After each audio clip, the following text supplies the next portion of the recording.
deuxième round, on est revenu encore, M. Blaise Koseka. On disait assez tantôt, est-ce que l'Assemblée nationale, le Parlement, ils ont contrôle de tous les contrats que le président de la République est en train de signer avec le pays voisin? Non, pas du tout. Pas du tout, au moins officiellement. Officiellement, les messieurs qui au sommet du pays finalement agit de plein pouvoir et en abus de son pouvoir et au-delà même de son pouvoir, puisque comme on l'a dit, les pouvoirs dans un pays, les pouvoirs n'est plus, nous sommes dans un régime démocratique, donc des questions liées au sol, ce n'est pas à l'exécutif. Oui, ça c'est au législatif, à la souveraineté du peuple, tu vois. Et ce peuple est représenté par le Parlement. On ne peut pas prendre de grandes décisions liées au territoire national et voilà, les prendre individuellement. Vous voyez, donc c'est une initiative, c'est un savoir-faire que nous n'acceptons pas, que nous n'encourageons pas non plus. Et c'est très grave. C'est très grave sur tous les plans. Très grave et par nature de ces contrats, plus grave encore par la procédure. Vous voyez, décider en toute souveraineté, en abus des lois du pays. Non, non, c'est pas normal. On reçoit les pouvoirs du peuple et ces pouvoirs est organisé par la loi. Il faut gouverner dans le strict respect des lois qui vous établissent en tant que Certaines personnes parlent de la dictature, ils disent que le président veut tout s'en accaparer, il est des fois ministre des Affaires étrangères, il est des fois lui-même, on ne comprend pas donc les rôles joués par le président de la République dans cette séparation de pouvoir, et ça se voit, c'est comme si le président de la République, il est partout, vous pouvez voir ça ainsi aussi. Oui, il y a un problème sérieux du point de vue séparation du pouvoir, du point de vue respect des règles et des lois démocratiques. Il y a une vraie inquiétude. Bon, qu'est-ce qu'on peut faire? Le plus important aujourd'hui, c'est de parler tel que nous le faisons là, de condamner ce qui ne va pas, et espérant que cela puisse attirer l'attention des gens pour revenir sur le droit chemin, puisque nous n'avons pas d'autre pouvoir qu'aujourd'hui que de condamner et de réorienter les choses. Donc, c'est un peu ça. Ce qu'on est en train de voir dans notre pays, nous avons le Parlement, l'Assemblée nationale, on a le Sénat, mais on a comme l'impression, ici, nos députés, représentants du peuple, cette fois-ci, ils sont acharnés et même ils ont le pouvoir, comme on les a donné, de nous représenter. Mais il y a des lois proposées par certains députés, et comme maintenant, ce qui fait le bruit, ça se fait parler un peu partout de la congolité. On dit qu'il faut verrouiller les postes régaliens de la République. Avez-vous entendu parler de la congolité et quelle est votre analyse de cette proposition de loi? Tout le monde a entendu parler. Tout le monde a entendu parler. Cette question divise le pays en deux. D'un côté, c'est les proposants de la loi. Et de l'autre côté, c'est ceux qui s'identifient comme étant les premiers concernés, ou bien ceux qui s'identifient comme étant concernés à leur nom individuel, ou bien et tout, donc, dans leur mouvement politique et tout. Je ne saurais pas trop dire sur la nature de la loi, de cette loi qui est proposée, mais au départ, ce qui est inquiété, c'est le manque de respect sur la proposition d'une loi, mauvaise soit-elle. Vous ne pouvez pas vous identifier pour dire cette loi ne peut pas passer, pour cette loi me vise moi individuellement. Alors que la loi d'abord naturellement, elle est impersonnelle. Elle vise le fonctionnement de la République, elle vise la protection de la République. Alors le fait de s'identifier, de se personnaliser à travers une loi, c'est un manque de respect, une mentalité, une attitude que nous ne pouvons pas encourager. Et les gens, intellectuels soient-ils, se présentent pour confirmer les choses dans ce sens-là, que cette loi porte le nom de tel. Vous voyez, c'est de la bassesse. C'est de la bassesse. C'est une loi discriminatoire, on veut écarter. Que la loi soit discriminatoire, combattez sa nature ou bien son intention. Vous dites que la nature de cette loi, par exemple, elle est séparatiste ou bien elle est discriminatoire. Ça, c'est la nature de la loi. Tout le monde irait dans cette direction-là. Mais soupçonner ou bien personnaliser la loi, alors que la loi, naturellement, elle est impersonnelle, c'est de la superficialité, c'est de la bassesse. On ne peut pas encourager une telle façon de faire. Donc pour dire que je suis contre les gens qui présentent les personnes comme étant porteurs ou bien la matière identifiée ou bien des lois quelconques. Non, c'est pas normal. C'est pas normal.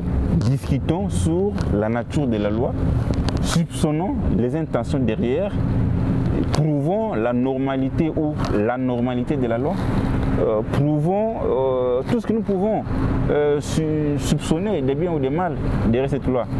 Donc d'une part c'est ça, de l'autre part la congolité elle-même, c'est un sujet pas positif.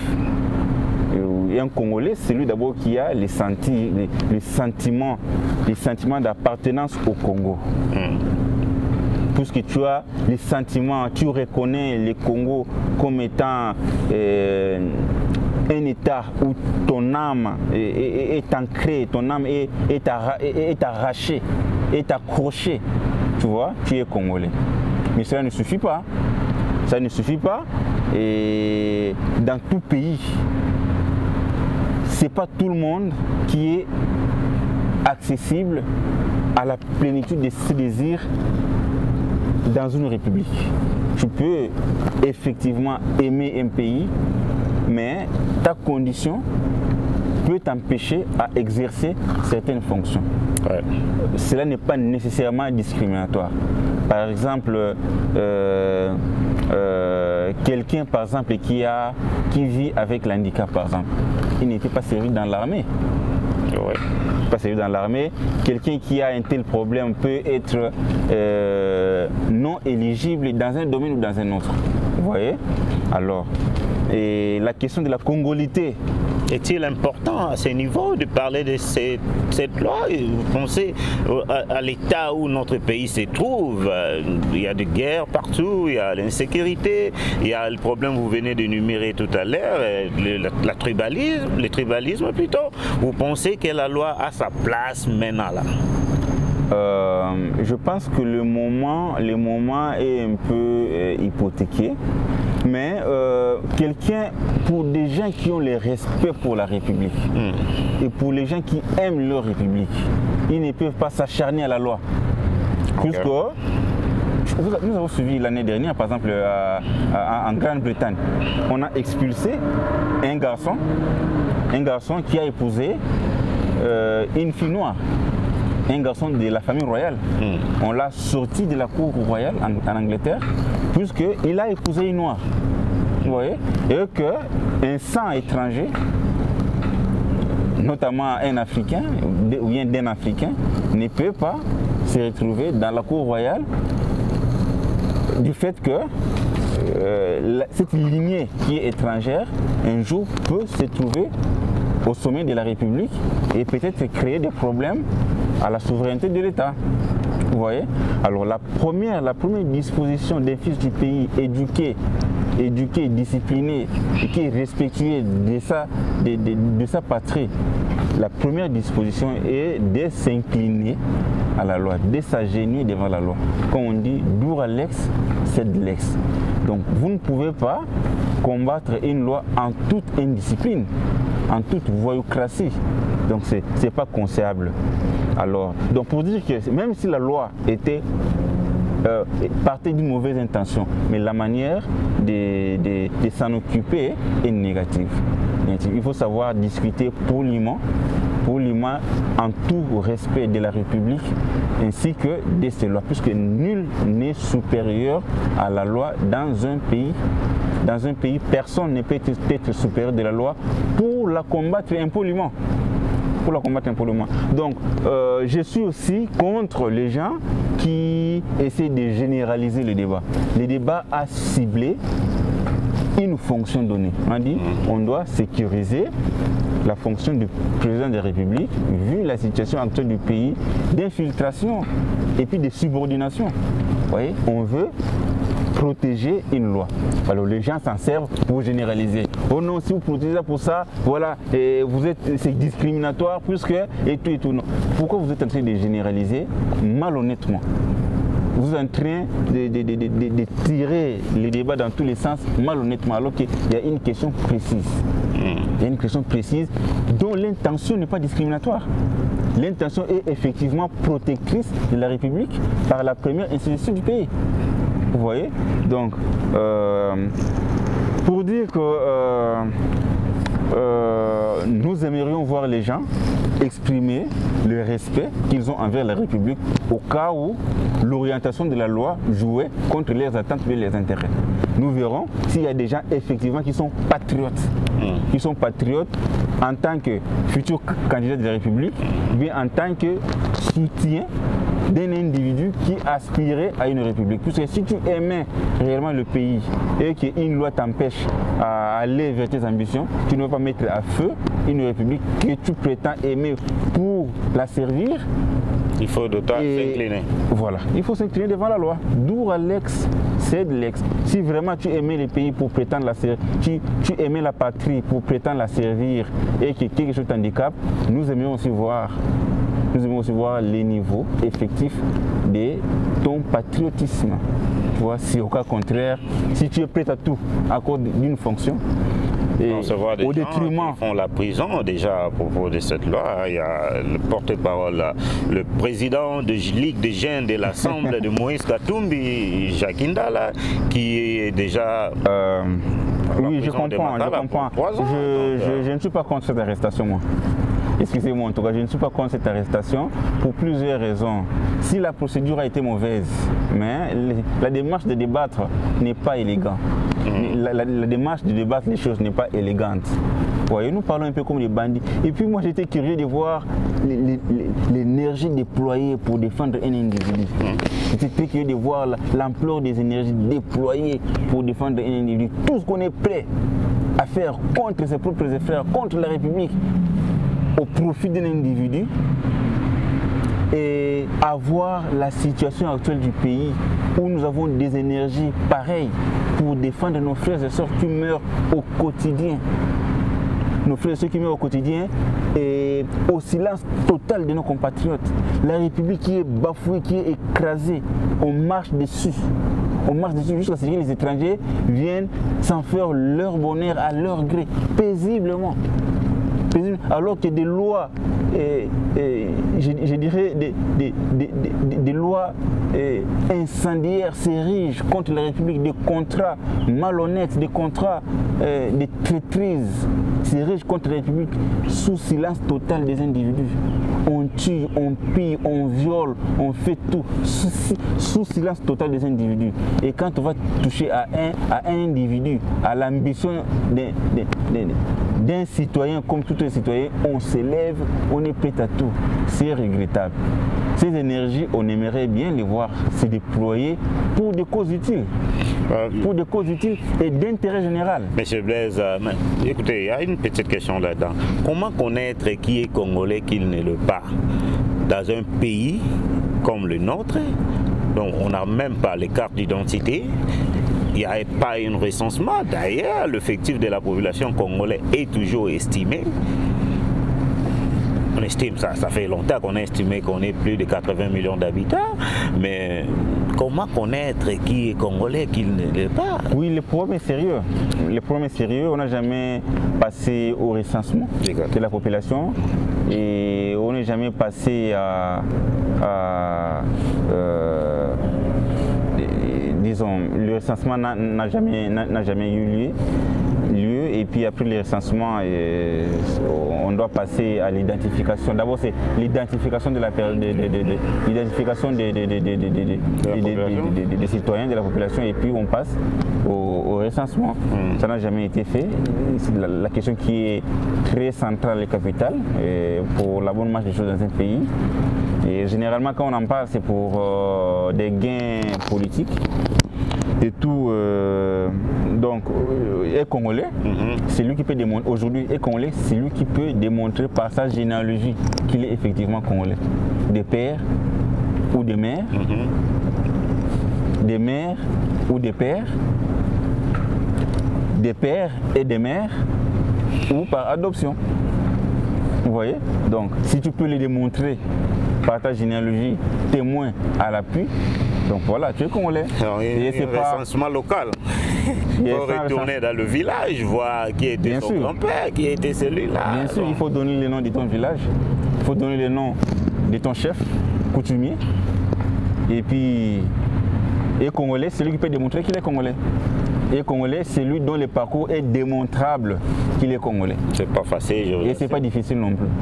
Ah oui, mais c'est pas facile parce que tout le monde peut être jugé aujourd'hui de ne pas être congolais, et surtout les gens qui ont la couleur de peau un peu métissée. Non, ça c'est pas un problème. Apparemment, et tous là, ils ne sont pas congolais. C'est ceux qu'on les appelle demi-Dakar. Vous voyez. C'est pourquoi d'autres gens disent que et ça c'est très dangereux. En soi, c'est le camp de ceux qui se concernent lésés par la loi qui essaient un peu de généraliser, de tirer un peu péjorativement les choses pour essayer un peu d'inquiéter une frange de la population. Je sais que nos compatriotes, ceux qui sont en train d'appeler demi-Dakar, ne vont pas jouer les jeux, ne vont pas être pris dans ces pièges enfantins et malhonnêtes. En soi, ce sont des arguments tout simplement des arguments malhonnêtes. Consciemment malhonnêtes, qu'on est en train de monter pour pouvoir donner un peu de la force dans leur lutte contre la loi sur le verrouillage de la fonction présidentielle. Mais c'est évident que cette loi puisse passer cette année avant les élections, où nous pouvons, c'est nécessaire de la prolonger même après les élections. Ce qui est vrai, c'est que, comme par exemple les gens de Katumbi sont en train de dire que cette loi, qu'on ne puisse pas se marcher quoi, qu'on ne puisse pas se voler le visage, les gens de Katumbi disent que cette loi vise Katumbi. Oui. Si cette loi vise Katumbi, c'est que cette loi va passer. Okay. Si cette loi vise effectivement Katumbi, c'est une loi qui va passer. Si cette loi ne passait pas, on trouvera d'autres astuces contre Katumbi. Je le dis pourquoi. Je le dis puisque Katumbi et ces gens n'ont jamais compris le sens de la révélation de Belges sur la falsification de son passeport. L'affaire a eu lieu, je pense, en 2016 ou 2017, quand les Belges ont révélé qu'il avait un faux passeport. Puisque quand... Un faux passeport congolais ou un faux passeport belge? Mais je ne sais pas. Okay. Au moins, il était pris par la police belge pour faux et usage de faux. Ouais. Et ça concernait un passeport. C'était un message diplomatique grand et très fort. Vous voyez, c'était un message diplomatique très très fort. S'il avait déjà fait lecture de ces messages-là, il devrait avoir des réserves ou bien revoir ses relations avec les Belges, puisque il était hébergé en Belgique, il était cru, il était un protégé des Belges. Mais finalement, quand on l'a révélé, c'était un langage, c'était un message diplomatique très fort. Donc c'est pour dire que sur le plan diplomatique et sur le plan national, si cette loi-là est en train de les viser, même si cette loi ne passera pas, on trouvera toujours une raison pour l'écarter. Ça, il doit se le dire. Et sur le plan international et sur le plan peut-être local, il y a des conjurations contre lui. À lui de bien gérer les choses. À lui de bien gérer les choses et puis donc voilà, tout ce que je peux dire. Comprenez que la loi EDIR, c'est la loi et ce sont des députés que nous avons envoyés à l'Assemblée nationale pour nous représenter. Okay. Ils sont permis de faire leur travail avec toute liberté, que nous le voulons ou pas.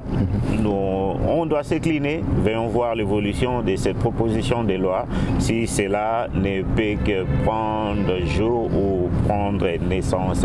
Une autre loi. Et si vraiment on avait des vraies aspirations de diriger un pays pour pour les vrais. Et dans les vrais, il faut faire preuve du respect de la République. Et c'est à travers la notion des lois et des lois établies. C'est très important. Si vous n'avez pas du respect envers la loi de la République, si vous êtes prêt à vous révolter par rapport à la loi dont la nature fondamentale repose sur une maxime de réputation mondiale, partie de la plus grande république de la Terre, Rome, dura lex sed lex.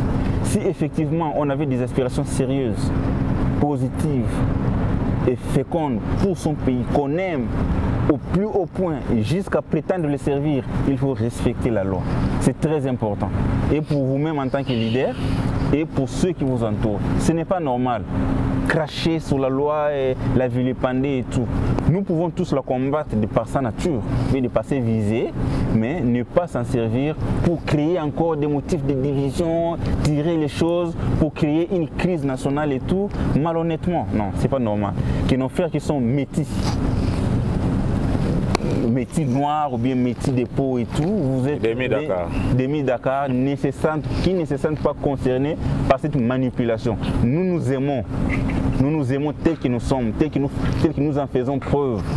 Gardez vos élans d'amour, d'affection envers la patrie, ne vous laissez pas prendre par des manipulations politiciennes. Donc vous comprenez que les gens sont mal intentionnés en cherchant à généraliser. Et puis, se voir être privé d'un poste ne fait pas de vous un Congolais de moins. Non, vous n'êtes pas Congolais pour un poste. Vous n'êtes pas Congolais pour un poste, vous êtes Congolais par le sang et par amour, par destin. Et le destin n'est pas lié à une fonction.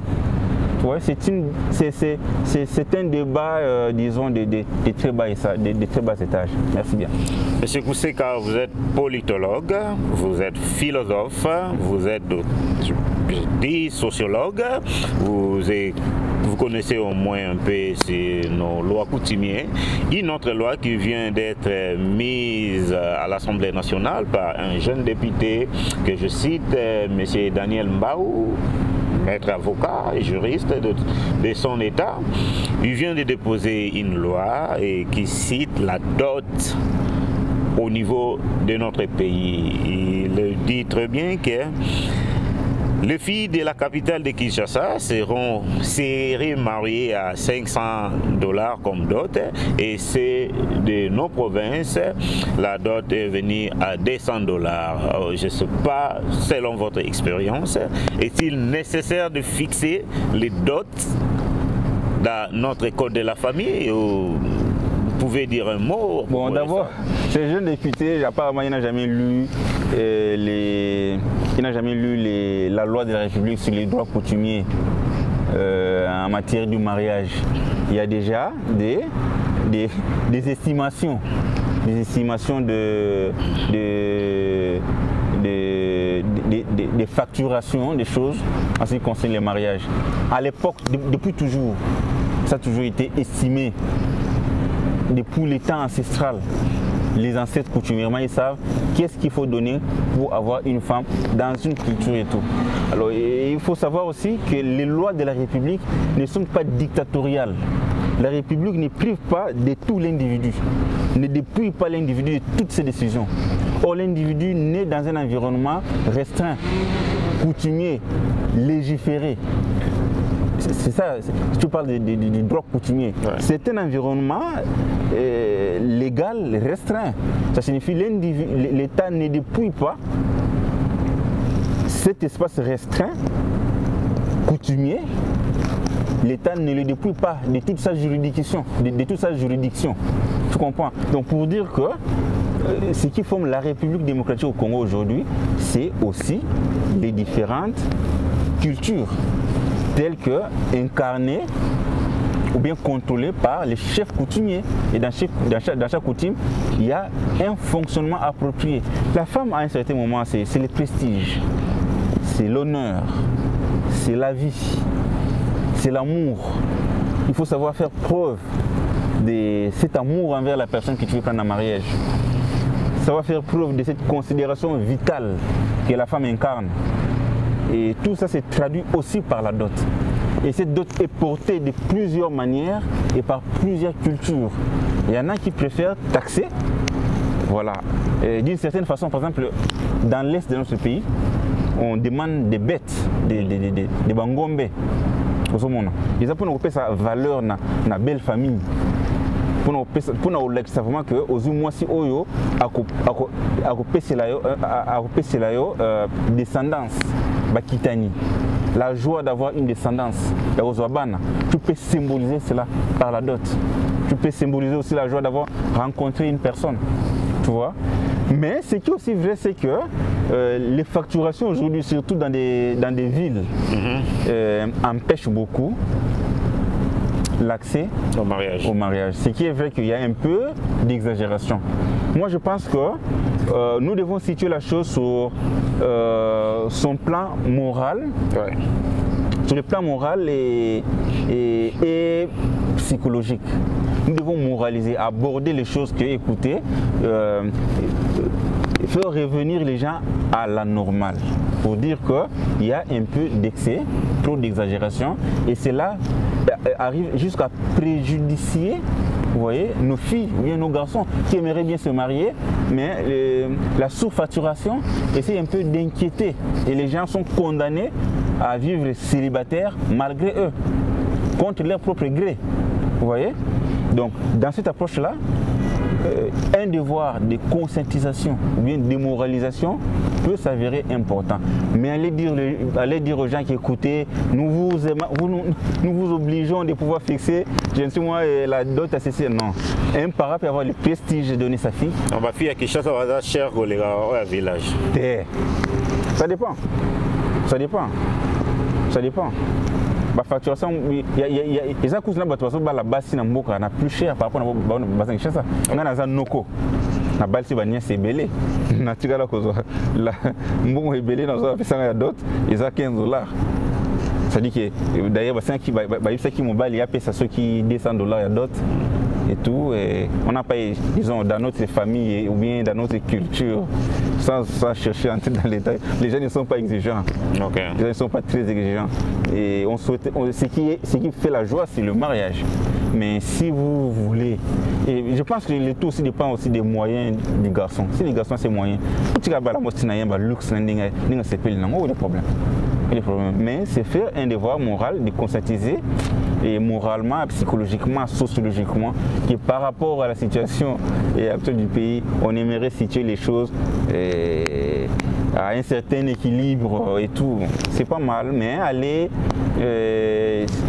s'infiltrer dans les droits coutumiers jusqu'à priver les législateurs coutumiers des modalités datant de très loin liées à leur façon de marier les choses, je pense que c'est illégal déjà naturellement et puis c'est anarchique. Ça ne vaut pas la peine. Ça ne vaut pas la peine de faire une loi spéciale. Ça n'a pas de sens. Comment d'abord la phase civile du mariage peut dicter ces lois dans sa phase coutumière. Tu vois, le mariage est d'abord coutumier, après civil, après religieux, au niveau de l'église. Donc toi, en tant qu'oncle, tu as l'habitude de recevoir $15. Maintenant, là, on t'a augmenté. Cette fois-ci, s'il y a une... Moi, ma joie, c'est de voir mes nièces se marier. C'est la joie. Ma fête, c'est de voir mes nièces se marier. Ça va être $500, hein, ça vous avez...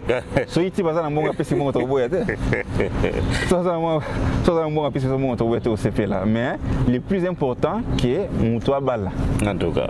Ceux qui m'ont dit que tant mieux. Pété et que les peu qui peut leur servir pour te voir dans malam le plus important qui va balana. C'est ce que les parents doivent mettre à l'esprit. Que bande que belé bazana pour ça ko bala mais mi veut exacter baso samba. Monsieur Blaise Kousseka, merci de nous avoir honorés. Ok. Merci, chers téléspectateurs, le fidèle de notre chaîne RD Congo et Lokoya Makassi. Merci d'être là, nombreux de nous suivre. Et ça a été une joie énorme pour nous de recevoir M. Blaise dans notre plateau. Commentez, likez, aimez, partagez nos vidéos. Faites-nous vos remarques et nous sommes prêts à modifier et à faire encore mieux pour vous satisfaire. Monsieur Blaise, vous avez un mot à dire? Bien sûr, comme vous, demandez à nos téléspectateurs d'aimer la chaîne. Chaque fois que nous serons disponibles, nous serons heureux de répondre à votre invitation. Merci.